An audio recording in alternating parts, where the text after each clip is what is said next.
अगर आप किसी भी बच्चे से पूछें कि लड़का और लड़की में क्या फ़र्क है, तो उनके जवाब मज़ेदार होंगे, लेकिन सटीक भी, मानो समाज में चल रहे लिंग आधारित असमानता का आईना दिखा रहे हों। एक्शन। लड़की लोग कैसे नाचती है? लड़कियां ऐसे नाचती है।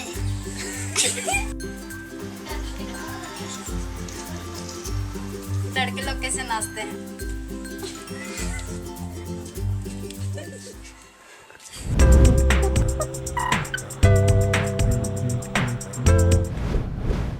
इस हफ्ते इंडिया लाउड एंड क्लियर में एक नज़र महिलाओं और लड़कियों की जिंदगी पर।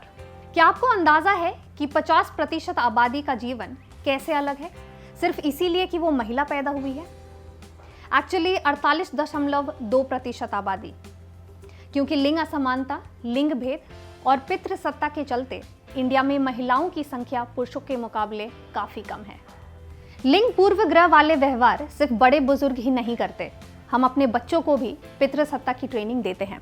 करोड़ों लड़कियां और औरतें पितृसत्ता का सामना रोजाना करने पर मजबूर हैं, लेकिन बहुतों को तो पता भी नहीं कि पितृसत्ता है क्या। चलिए बिहार के सोनम से पूछते हैं, पितृसत्ता का क्या मतलब है?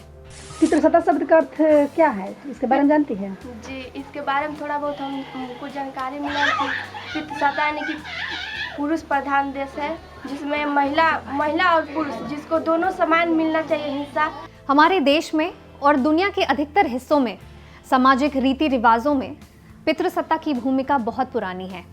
महिलाओं को धार्मिक जगह में भेदभाव, कुछ तरह के काम करने पर मनाही, विधवाओं का सामाजिक बहिष्कार, असमान शिक्षा का अवसर, कम मजदूरी और वेतन, राजनीतिक मामलों में कम भागीदारी से लेकर दहेज, घरेलू हिंसा और वैवाहिक बलात्कार, ये सारे भेदभाव और हिंसा सिर्फ इसीलिए कि वो एक महिला है। क्या ऐसे बैठती है?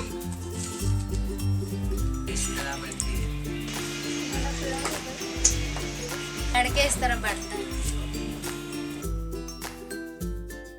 2016 में वीडियो वॉलंटियर्स ने पितृसत्ता को तोड़ने के लिए खेल बदल कैंपेन की शुरुआत की। लैंगिक असमानता महिलाओं की जिंदगी में कितनी हावी है, ये हमारे समुदाय संवाददाता द्वारा बनाए गए सैकड़ों ग्राउंड रिपोर्ट्स में साफ दिखता है। जैसे कि घूंघट निकालने की मजबूरी और अपने पति को नाम से न पुकारने की अजीब प्रथा।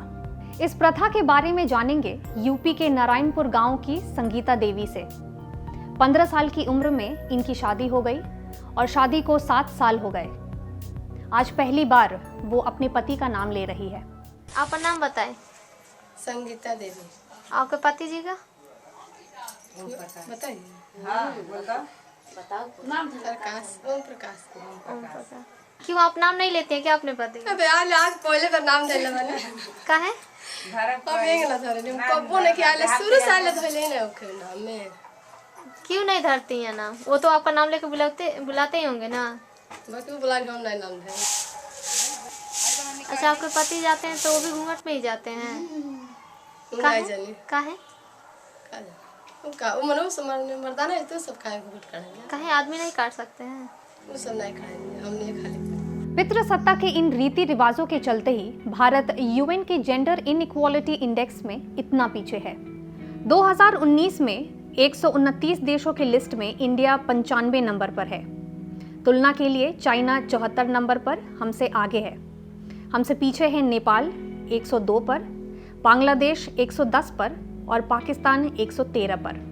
लिंग समानता में सबसे आगे है डेनमार्क और सबसे पीछे 129 नंबर पर है चाड।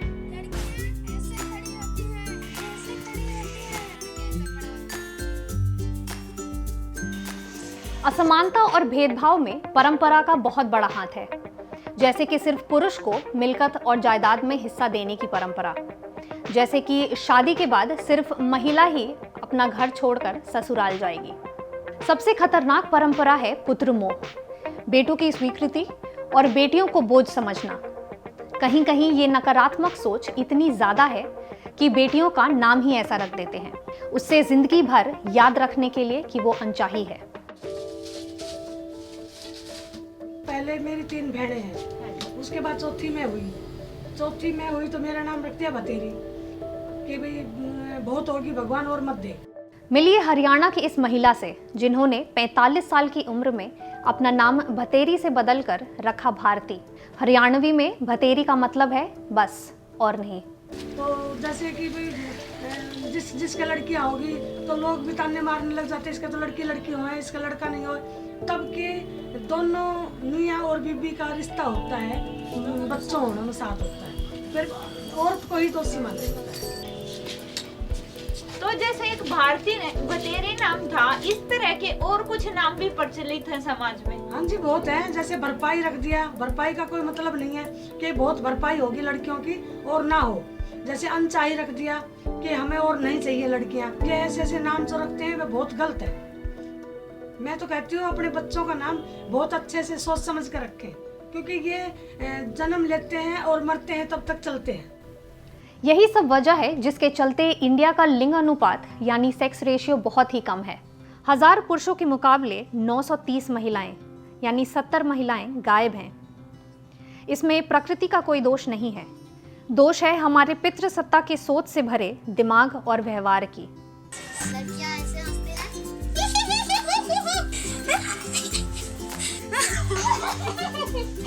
लड़के ऐसे हंसते हैं। तो हमें क्या करना चाहिए?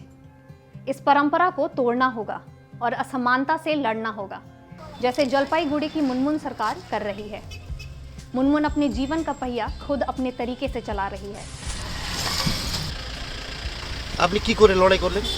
আমি প্রচণ্ড লড়াই করেছি। কোনোদিন মানে এমন অবস্থা হয়েছে যে বাড়ি থেকে ভাতও অবধি খেতে পারি। বাড়ি থেকে সব জায়গা থেকে টিটকারি কাটতো, হাসতো, দেখে দেখে হাসতো। আমি মনে করতাম যে আমি হাসবে, 2 দিন হাসবে, 3 দিন হাসবে, 4 দিন হাসবে, তারপরে মুখ হাসি বন্ধ হয়ে যাবে আপনার। পুরুষ টোটো চালকের আপনাদের সঙ্গে মানে কি রকম ব্যবহার করে? প্রচণ্ডই খারাপ ব্যবহার করে তারা। আপনারা মানে ওদের পক্ষে মানে কোনো প্রতিবাদ লড়াই করেন? ওদেরকে বলে বুঝাই যে তোরা এরকম করছিস যে আমরা তো মহিলা, আমরা যদি এখন একটা যদি সব এই 78 জন মহিলা মিলে তোদের যদি একটু কিছু করি তাহলে তো আগামী দিন গাড়ি চালাতে পারবো। দিদিকে দেখে আমার খুব আনন্দ হলো যে মেয়ে ছেলে মানুষ তো টোটো চালাচ্ছে। তারপরে ওনাকে দেখার পরে একের পর এক 2-3 জন 4 জনকে দেখে নিলাম।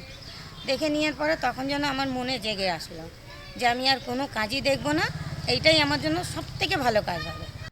সাথে থাকে লঙ্কার গুঁড়ো, রড, ফাইটার, এরকম ধরনের সব অস্ত্র আমার কাছে থাকে। তার জন্য আমাকে অনেক মানে একটা মহিলা একটা কাজ জানলে তার যে কতটা সাহস, সেটা আমি আর কি মানে আমার যেটা মনে জাগছে সেটা আমি এই গাড়িটা বের করে আমি আমার আরও দিদিদের বোনদেরকে দেখাতে চাই, বা আমার পরবর্তীতে যারা বোনরা আছে তারা যাতে ঘরের মধ্যে বসে আছে যারা, তাদের যাতে সাহস বাড়ে যে আমরা মহিলা আমরাও কিছু একটা করতে পারি সংসারটা ভালোভাবে চালানোর জন্য। আর খালি যে স্বামীদের উপরেই যে নির্ভর হয়ে থাকবো সেটা যাতে না হয়। लड़कियां ऐसे रोती हैं। लड़के ऐसे रोते हैं। और पुरुष तो रोता ही नहीं इसलिए मैं नहीं जानता वो रोने। महिला पुरुषों से कम है, इसकी एक वजह बताएं। एक वजह बताएं कि क्यों महिलाओं की जिंदगी को बंधनों में रखा जाए, उसके साथ भेदभाव किया जाए। अगर नहीं बता सकते तो बराबरी और इज्जत देना भी सीख लो। पितृसत्ता को जड़ से उखाड़ने का जिम्मा हम सभी का है। खुद को ही बदलना होगा। बेशक आप में से काफ़ी लोग ये बदलाव ला भी चुके होंगे। अगर आपने पितृसत्ता तोड़ने में छोटी मोटी जीत हासिल की हो तो हमें ज़रूर बताएं, नीचे कमेंट्स में शेयर करें। अगर आप हर हफ्ते देश को तरक्की के रास्ते से भटकाने वाले समस्याओं को लाउड एंड क्लियर देखना चाहते हैं तो हमारे चैनल को लाइक करें और सब्सक्राइब करें। फिर मिलेंगे अगले हफ्ते।